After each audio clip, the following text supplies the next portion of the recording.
अस्सलाम वालेकुम students, be attentive please, hope you all are fine बेटा। Myself Chandki, lecture in English in higher education department M K professions के platform से मैं आपसे मुखातिब हूँ। और आज की ये वीडियो कंटिन्यूटी है हमारी प्रीवियस वीडियो की, पार्ट 2 है।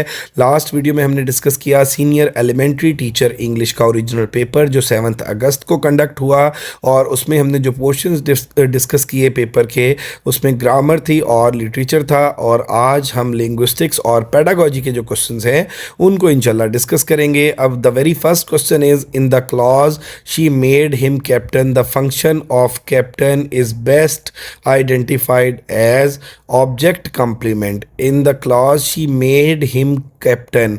अब मेरा बेटा देखें, she made him captain, she subject है, मेड वर्ब है, हिम जो है वो ऑब्जेक्ट है, और कैप्टन जो है ये ऑब्जेक्ट कंप्लीमेंट हमारे पास आ गया। तो इसमें जो सी ऑप्शन है वो करेक्ट है। उसके बाद आप देख लीजिए, नेक्स्ट है which language feature is strictly avoided in formal academic and literary register.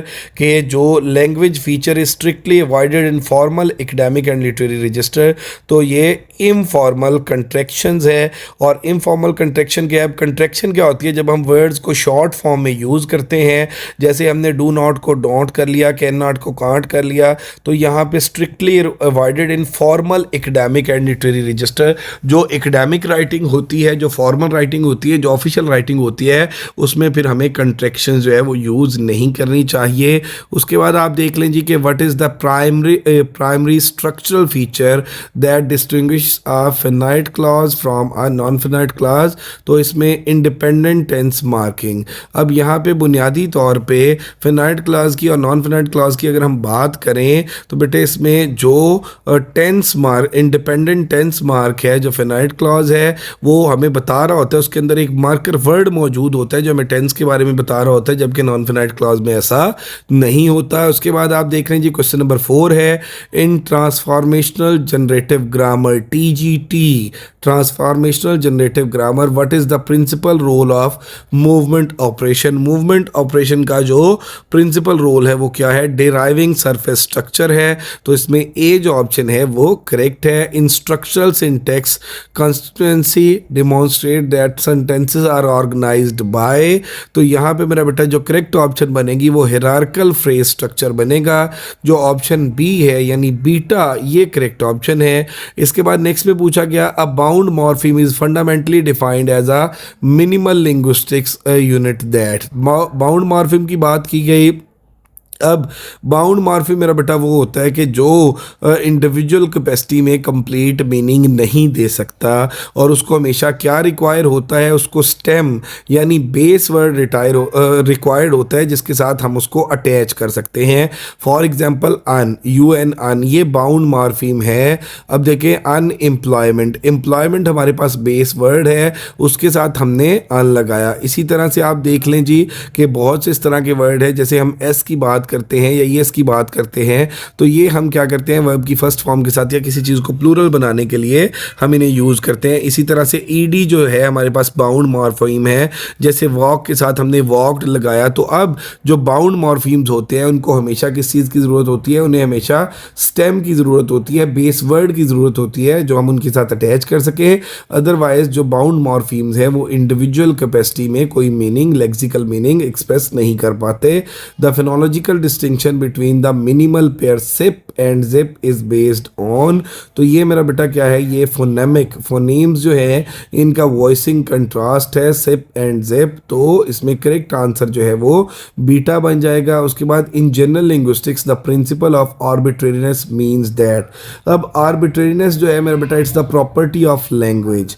अब आर्बिट्रेरीनेस का मतलब क्या है? आर्बिट्रेरीनेस का मतलब ये है कि जो सिंबल्स और ऑब्जेक्ट्स है, language is actually the system of sine, symbols and objects. तो सिंबल और ऑब्जेक्ट जो है, जिस सिंबल को हम जिस ऑब्जेक्ट के साथ एसोसिएट करते हैं उनके अंदर कोई नेचुरल कनेक्शन मौजूद नहीं होता। फॉर एग्जांपल अगर हम बात करें डॉग की, तो वर्ड DOG डॉग है, और वो एक जो ऑब्जेक्ट है, एक एनिमल जो है, इस वर्ड के अंदर और उस ऑब्जेक्ट के अंदर कोई नेचुरल कनेक्शन मौजूद नहीं है।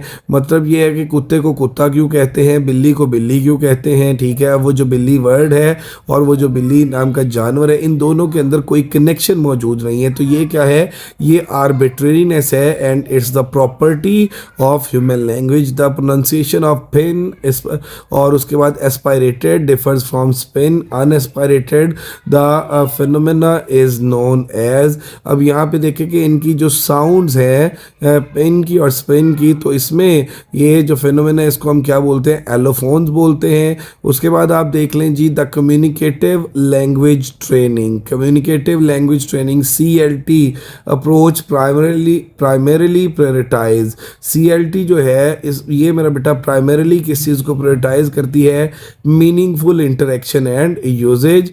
ये किस चीज़ को प्रायोरिटाइज करती है, किस चीज़ को मेरा बेटा प्रेफर करती है, मीनिंगफुल इंटरेक्शन एंड यूजेज। तो बीटा जो है इसका करेक्ट ऑप्शन बनता है। इसके बाद आप देख लें जी task based language teaching, TBLT, इसको याद रखिएगा बेटे, फ्यूचर के एग्जाम्स के लिए भी TBLT task based language teaching structures classroom learning around. अब यहाँ पे टास्क बेस्ड जो है वो क्या है मेरा बेटा, रियल वर्ल्ड कम्युनिकेटिव टास्क है। तो इसका जो करेक्ट ऑप्शन है वो 11 इसका बीटा बनता है क्वेश्चन नंबर 11 का। इसी तरह से पेडागोजी की हम बात कर लें तो पेडागोजी यानी आर्ट ऑफ टीचिंग।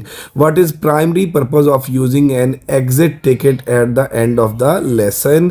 लेसन के एंड पे जो हम क्या करते हैं कि एग्जिट टिकट यूज़ करते हैं, हम ये जो टर्म यूज़ करते हैं, ये जो एक टेक्निक यूज़ करते हैं, इसका पर्पस क्या है, चेकिंग इमीडिएट स्टूडेंट्स कंप्रीहेंशन के फ़ौरन जो है वो स्टूडेंट्स की कंप्रीहेंशन को हम चेक कर सके। फॉर एग्जांपल जिस तरह से हम अपने लेसन प्लान के अंदर एक चीज़ ऐड करते हैं CCQs कॉन्सेप्ट चेकिंग क्वेश्चन, और जैसे ही आप अपना लेसन पूरा कंप्लीट करते हो तो एंड पे आप बच्चों की अंडरस्टैंडिंग को चेक करने के लिए क्या करते हो कि कुछ उनसे क्वेश्चन पूछते हो ताकि उनकी कंप्रीहेंशन को, उनकी अंडरस्टैंडिंग को, उनके कॉन्सेप्ट्स को जाना जा सके कि उन्होंने चीज़ों को किस हद तक डिसाइफर किया है। तो same is the case with exit ticket. और उसके बाद आप देख लें जी इन्विजन्स एंड थे backward design framework. The teacher must first start by identifying desired learning outcomes. अब डिज़ायर्ड लर्निंग आउटकम्स क्या है बेटे, ये क्या है कि SLOs की अगर हम बात करें तो स्टूडेंट्स लर्निंग आउटकम्स के टीचर ने जब भी क्या करना है कि कोई लेसन प्लान करना है तो उसके अंदर जो SLOs हैं वो बड़े इंपॉर्टेंट हैं। और SLOs जो स्टूडेंट्स लर्निंग आउटकम है, जो डिज़ायर्ड लर्निंग आउटकम्स है, वो एक्चुअली ये है कि आपका क्या प्लान है, what do you want to teach, ठीक है, और क्या स्टूडेंट्स जो है इस लेसन के एंड पे समझ सकेंगे। During small group guidance activities the most common operational challenge for the teacher. जो स्मॉल ग्रुप की एक्टिविटीज़ है, गाइडेंस एक्टिविटीज़ हैं, उनमें टीचर के लिए जो है वो सबसे ज़्यादा ऑपरेशनल चैलेंज क्या होता है, managing dominant peer by dynamics. के इसमें जो स्मॉल ग्रुप्स हैं, जो डोमिनेंट पीयर होता है उसको, उसकी जो वर्सटिलिटी है, उसके जो मैनेजिंग डोमिनेंट पीयर है उसको टैकल करना जो है वो डिफ़िकल्ट होता है। तो बीटा ऑप्शन जो है इसका करेक्ट है। In school counselling what is the main purpose of referral service. अब रेफरल सर्विस का क्या है कि स्कूल काउंसिल में मेन पर्पस क्या है, स्कूल काउंसलिंग में direct students to external experts. तो इसका बीटा ऑप्शन जो है वो करेक्ट है। उसके बाद अगर हम बात कर लें जी Formative evaluation is specifically designed to assess the educational program। अब अगर हम बात करें फॉर्मेटिव की तो असेसमेंट जो है वो फॉर्मेटिव होती है, असेसमेंट जो है वो समेटिव होती है। ड्यूरिंग इट्स डेवलपमेंट फेज़ के दौरान जो है मेरा बेटा वो क्या होती है कि वो फॉर लर्निंग जो है वो आप ये कह लें जी फॉर्मेटिव एवेल्यूशन है, और ऑफ लर्निंग जो है वो समेटिव इसमें आ जाती है एवेल्यूशन में। तो यहाँ पे फॉर्मेटिव असेसमेंट जो है, फॉर्मेटिव एवेल्यूशन जो है ये ड्यूरिंग इट्स डेवलपमेंट फेज़ आ जाएगी।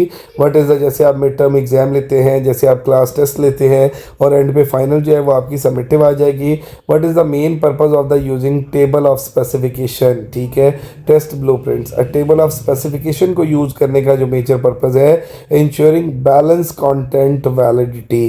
के टेबल ऑफ स्पेसिफिकेशन आप इसलिए यूज़ करते हैं किस चीज़ में, टेस्ट के खाका में, टेस्ट के ब्लूप्रिंट में, कि आप इस बात को इंश्योर करें कि बैलेंस कंटेंट वैलिडिटी जो है वो आपने ऐड की। उसके बाद द कंसिस्टेंसी और stability of test scores when the test is repeated under similar condition is known as. अगर क्या है कि the consistency of stability of test score when the test is repeated under similar condition, अगर एक test को similar conditions में, similar circumstances में repeat किया जाए और वो बार बार जो है वो सेम रिजल्ट दे रहा हो, तो इसको हम क्या बोलते हैं, स्कोर रिलायबिलिटी बोलते हैं। तो इसमें जो करेक्ट ऑप्शन आ जाएगी वो बीटा आ जाएगी। और इसके बाद आप देख लीजिए in Vygotskian learning theory instructional scaffolding should be gradually removed when, जब स्टूडेंट जो है वो इंडिपेंडेंट मास्टरी अचीव कर लेते हैं तो फिर वो जो इंस्ट्रक्शनल स्कैफोल्डिंग है उसको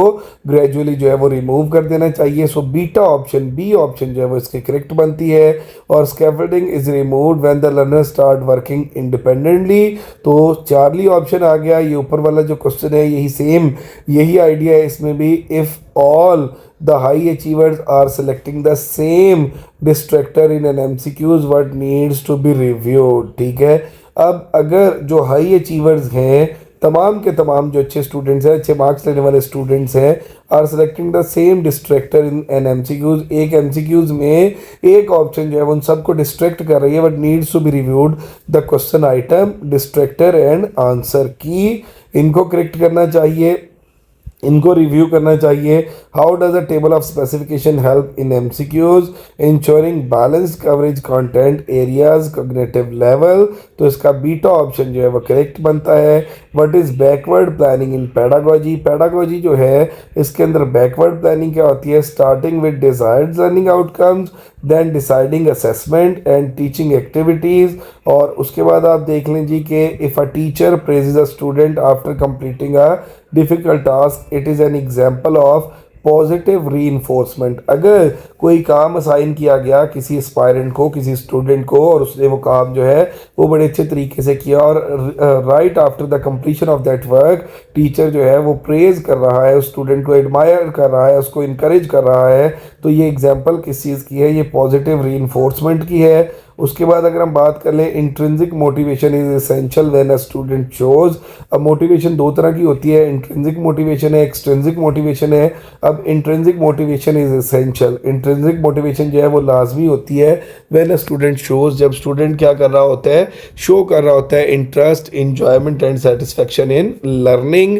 और उसके बाद आप देख लें जी कि नेक्स्ट अगर हम बात कर लें क्वेश्चन नंबर 15 की, तो according to Vygotsky when a student completes a task with guidance and support before being able to do it independently it relates to, कि जब जो स्टूडेंट है when a student complete a task with guidance, जब वो क्या करता है कि गाइडेंस के साथ एक टास्क को कंप्लीट करता है, and support before being able to do it independently, और उसे सपोर्ट किया जाए इससे पहले कि वो इंडिपेंडेंटली इस टास्क को कर सके, उसको सपोर्ट किया जाए, उसको जो है उसके साथ कोऑपरेट किया जाए, उसको गाइड किया जाए, तो इसको हम क्या बोलते हैं, ZPD, zone of proximal development. इसका बीटा जो है वो करेक्ट ऑप्शन है। If an assessment requires students to write excessive information instead of measuring the intended learning outcomes it is an issue of, अगर क्या किया जाए, if an assessment required students to write excessive information,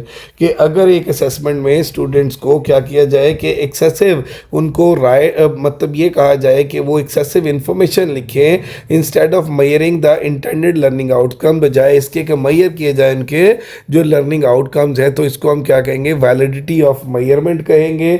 C correct option है। उसके बाद reliability of an assessment refers to, अब reliability of an assessment refers to consistency and stability of assessment results over time. बीटा correct option है। Formative assessment is useful when it gives continuous feedback to improve students learning, इसका बीटा correct option है B. और if a student breaks a chair what should be done first, अगर कोई बच्चा कोई कुर्सी तोड़ देता है तो सबसे पहले क्या करना चाहिए, acknowledge the mistake and repair the harm, के गलती को मानना चाहिए और वो जो नुकसान हुआ है उसको रिपेयर करना चाहिए। If a teacher wants to assign group work what should be done first, अगर कोई टीचर स्टूडेंट्स को ग्रुप वर्क असाइन करना चाहता है तो उसे सबसे पहले क्या करना चाहिए, describe roles and responsibilities of each group member, group बनाने के बाद हर इंडिविजुअल का जो टास्क है, जो उसका रोल है, जो उसकी रिस्पॉन्सिबिलिटीज़ है वो असाइन करनी चाहिए, वो डिस्क्राइब करनी चाहिए, वो एलेबोरेट करनी चाहिए। What is the general purpose of curriculum framework, curriculum framework का जो जनरल पर्पस है वो क्या है, providing guidelines to for curriculum goals, content, learning outcomes and teaching practices. तो ये चार्ली इसका जो है वो करेक्ट ऑप्शन था। होप सो बेटे आपको चीज़ों की समझ आई होगी। तो ये था हमारा आज का पेपर जो हमने डिस्कस किया, और इसका पार्ट 1 जो है वो ऑलरेडी अपलोड हो चुका है, ये पार्ट 2 था। और अगर अभी तक आप लोगों ने हमारा चैनल MK प्रिपरेशन सब्सक्राइब नहीं किया तो ज़रूर सब्सक्राइब कर लें, बेल आइकॉन प्रेस करना ना भूलिएगा ताकि हमारी अपकमिंग वीडियोज़ के नोटिफिकेशन आपको मिलते रहें। और हमारे MK प्रिपरेशन के प्लेटफॉर्म से TGT English, TGT bio, TGT chemistry, TGT physics और इसके अलावा TGT कंप्यूटर, और उसके साथ ही साथ SST FPSC और लेक्चरर और SS के न्यू सेशंस जो हैं वो स्टार्ट हो चुके हैं। अगर आप हमारा कोई भी सेशन ज्वाइन करना चाहते हैं तो सेशंस की डिटेल्स भी हमारे चैनल MK प्रिपरेशंस पर मौजूद हैं।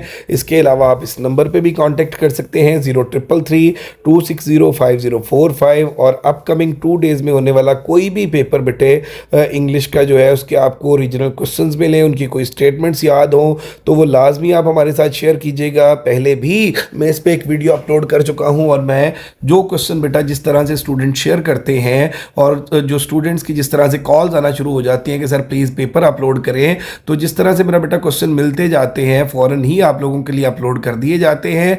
तो इसमें थोड़ा सा ये भी देखा करें कि हमारे पास जो सोर्स है वो एस्पायरेंट्स हैं जो तैयारी करके पेपर दे के आते हैं। तो आप भी बेटा जब भी एग्ज़ाम दें कोशिश करें कि आप लोगों को मैक्सिमम जो स्टेटमेंट्स याद हैं वो स्टेटमेंट्स शेयर करें। इंशाल्लाह जैसे ही स्टेटमेंट्स हमें मिलेंगी पेपर अपलोड कर दिया जाएगा। Wish you best of luck to all of you. आप लोगों का जो अपकमिंग 2 डेज़ में एग्ज़ाम है इसके लिए भी और फ्यूचर में भी हर एग्ज़ाम के लिए अल्लाह पाक आपको कामयाब करे। हमेशा मेरा बेटा ये यकीन रखिएगा कि अल्लाह ताला की ज़ात कभी किसी की मेहनत रायगा नहीं जाने देती। तो मेहनत करते रहिए, चीज़ों को पढ़ते रहिए। और इसमें एक और बात जो है बड़ी इंपॉर्टेंट, कि कामयाबी का कोई शॉर्टकट नहीं होता, आपको कंसिस्टेंट होना पड़ेगा। बाकी दुआओं में आप लोग याद रखिएगा। अगर आप इस पेपर के या अपकमिंग 2 पेपर्स के अगर जो भी क्वेश्चन आपको मिले वो आप कमेंट सेक्शन में पेस्ट कर सकते हैं, वो आप मेरे नंबर पे मुझे व्हाट्सएप कर सकते हैं। इंशाल्लाह जैसे जैसे मेरा बेटा नेक्स्ट पेपर जो है वो आते जाएंगे आप लोगों के लिए अपलोड भी होते जाएंगे। और हमारे चैनल के साथ जुड़े रहिएगा ताकि आपको नेक्स्ट भी इंफॉर्मेटिव वीडियोज़ मिलती रहें। Thank you very much, stay blessed, अल्लाह हाफिज़।